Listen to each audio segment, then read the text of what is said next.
Oui, je suis donc avec Loïc Hervé, rapporteur du projet de loi. Pour la droite, eh bien, le titre de cette loi est trompeur. Il n'y a pas de transformation, c'est même de l'esbrouf, dit-elle.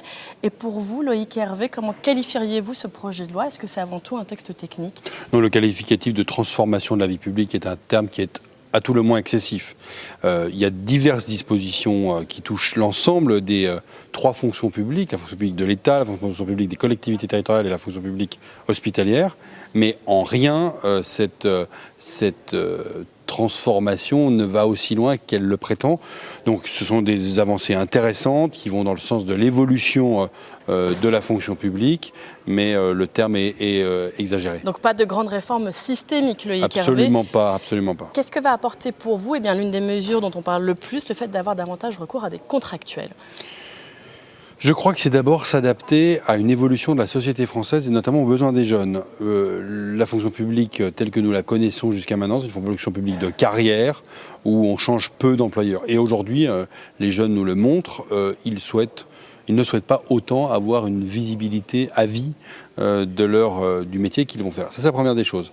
Ça ne va pas avoir plus d'instabilité aussi? Et puis les besoins évoluent.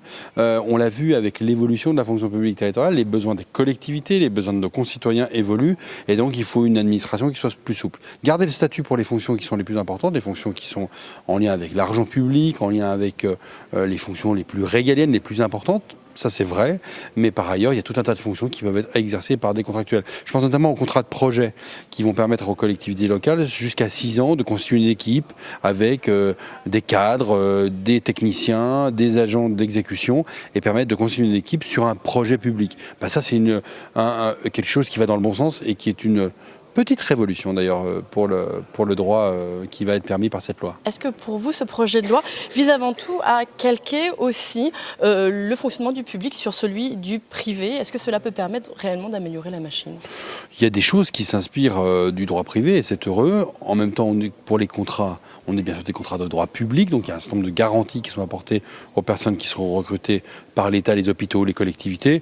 Et donc, il ne faut pas non plus exagérer la ressemblance entre les deux, mais il y a des choses qui s'inspirent effectivement du droit privé.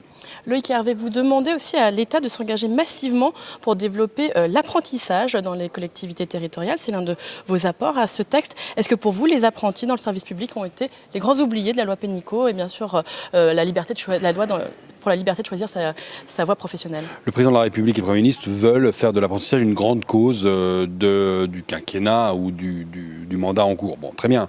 Il faut le développer. Il y a 14 000 apprentis dans la fonction publique territoriale. Il faut encore le développer. Je crois que l'apprentissage, c'est une bonne manière de transmettre des compétences à nos jeunes, et donc il faut le développer dans la fonction publique. Par contre, il faut s'assurer que cet apprentissage soit financé.